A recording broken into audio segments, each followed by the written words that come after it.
একটু বুদ্ধি করেই শীতের বেলায় এইভাবে কাজকর্ম করি বলেই সমস্ত কাজ কমপ্লিট করার পরেও একটু রিল্যাক্সে থাকতে পারি।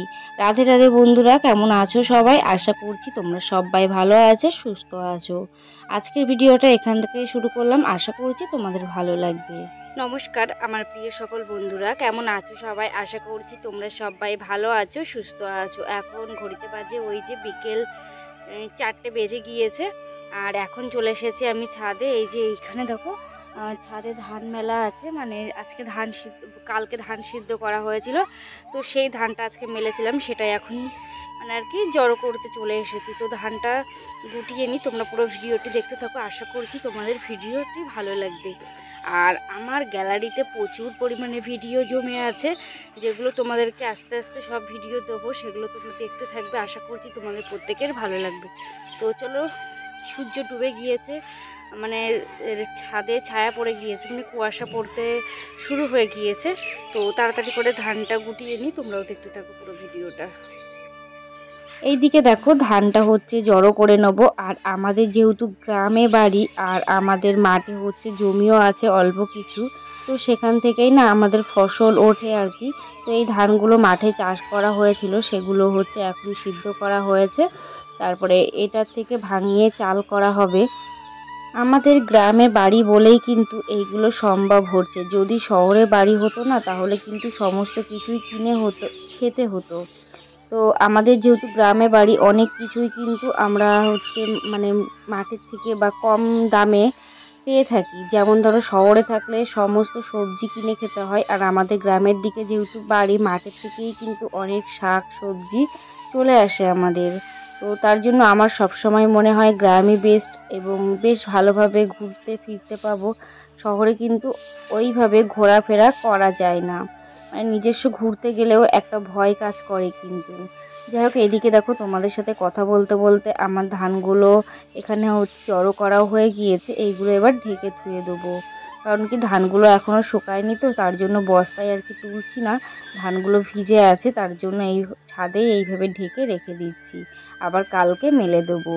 তো সংসারের এই সমস্ত কাজকর্ম করতে করতে কখন যে সকাল থেকে সন্ধ্যা গড়িয়ে আসে বুঝতেই পারি না। আমরা গৃহবধূরা প্রচুর পরিমাণে সংসারে কাজ করি, তাও কিন্তু দিন শেষে আমাদেরকে শুনতে হয় যে আমরা কি করে থাকি সংসারের জন্য। এইদিকে তো ধানটা সুন্দর করে ঢেকে দিয়েছি, যেন নেট না ভিতরে ঢোকে, তার জন্য ওপর দিয়ে আর একটা নেট দিয়ে দিয়েছি। আর তারপরে দেখো এইদিকে জামা কাপড়গুলো তুলে নিচ্ছি। আর প্রায় সন্ধ্যা হয়ে এসেছে, চারিদিকটা পুরো অন্ধকার অন্ধকার হয়ে এসেছে, তোমরা দেখেই বুঝতে পারছো।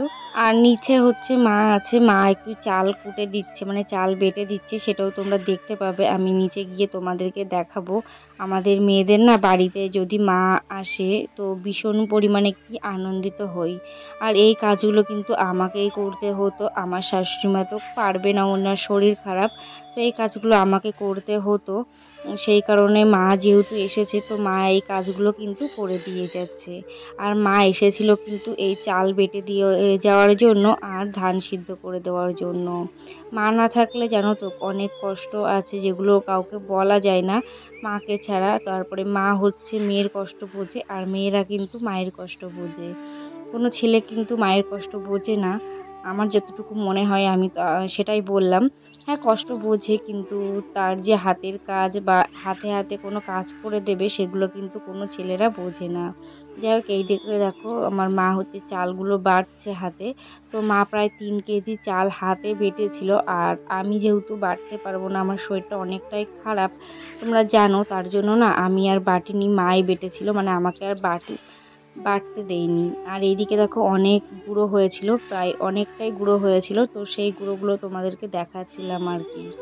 তো আমি হচ্ছে চালের ওই যে টুকে দিয়েছি, আর মা হচ্ছে গুঁড়োগুলো বেটে দিয়েছে, মানে চালগুলো বেটে গুঁড়ো করে দিয়েছে।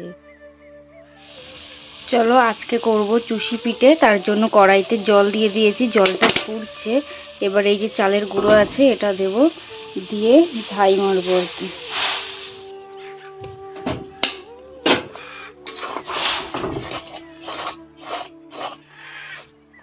এবার এইভাবে করে ঝাই মারতে হবে।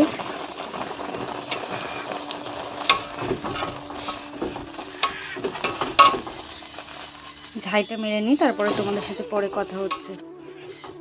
এইদিকে দেখো চুষি পিঠে করব, তার জন্য না প্রথমে গরম জলে চালের গুঁড়োগুলো ভালো করে একটু ডো করে নিয়েছি। নেওয়ার পরে এইদিকে হচ্ছে এখন এই ছোট্ট ছোট্ট লেচি কেটে কেটে তারপরে এইভাবে পাকিয়ে আর কি এই চুষি পিঠেগুলো করছি। তো অনেকভাবে করা যায়, আমি যেহেতু পারি না সেই জন্য এইভাবেই করার চেষ্টা করছি।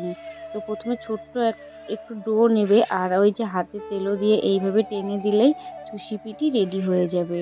তো এইভাবে করেছি, অনেক টাইম লেগেছে পিঠেগুলো করতে, প্রায় 4 থেকে 5 ঘন্টা লেগে গিয়েছিল, কারণ অনেকটা পরিমাণে না এই পিঠেগুলো করেছিলাম সেই কারণেই।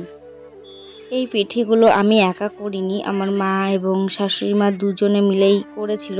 তো এই দেখো এইভাবে করতে হয়, আর এই যে কত সুন্দর হয়েছে না। আরও ছোট ছোট করলে মানে যত ছোট করতে পারবে তত টেস্টটা বেশি লাগে।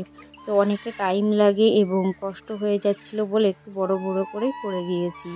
এই যে দেখো এখানে বানিয়েছি, এই যে কুলোর ওপরে সুন্দর করে মেলে রেখেছি, এগুলো বানিয়েছি হাজবেন্ড আসলে তারপরে রান্না হবে সেই জন্য এইগুলো বানিয়েছি। আরও অনেকটা আছে যেগুলো নিচে মা এবং শাশুড়ি মা বানাচ্ছে, ওগুলো হচ্ছে আজকে রাত্রেবেলা আর কি রান্না হবে।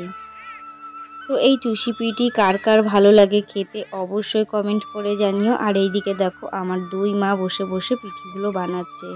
আর এই যে এইগুলো ওরা বানিয়েছে, তো এগুলো হচ্ছে আজকে রাত্রেবেলা আর কি রান্না হবে।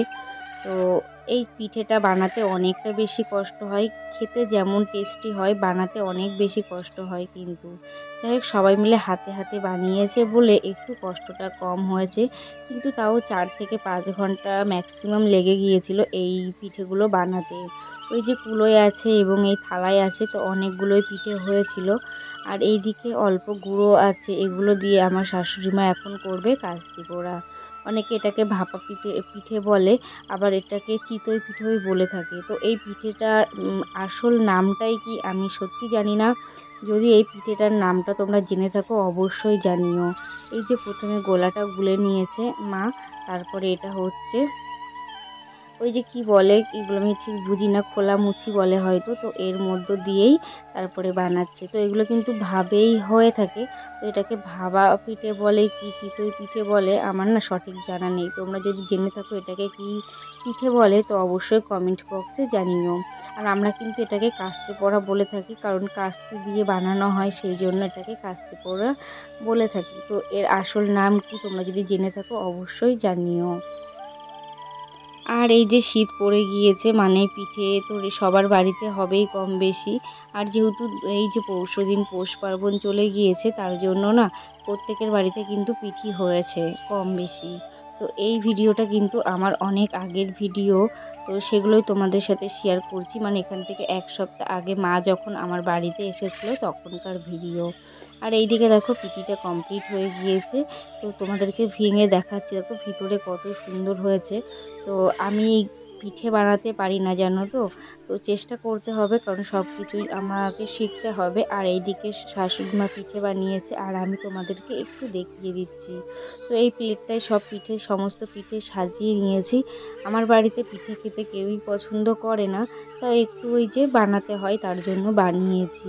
আর এইদিকে করেছিলাম ওই যে চুষি পিঠে, তো এই যে এই বাটিতে নিয়ে নিয়েছি, এখন হচ্ছে ওই বাড়ি যাবো দিতে। তো বন্ধুরা আজকের ভিডিওটা এই পর্যন্তই থাক, নেক্সট কোনো ভিডিওয় আবার দেখা হবে। টাটা বাই বাই, সবাই ভালো থেকো।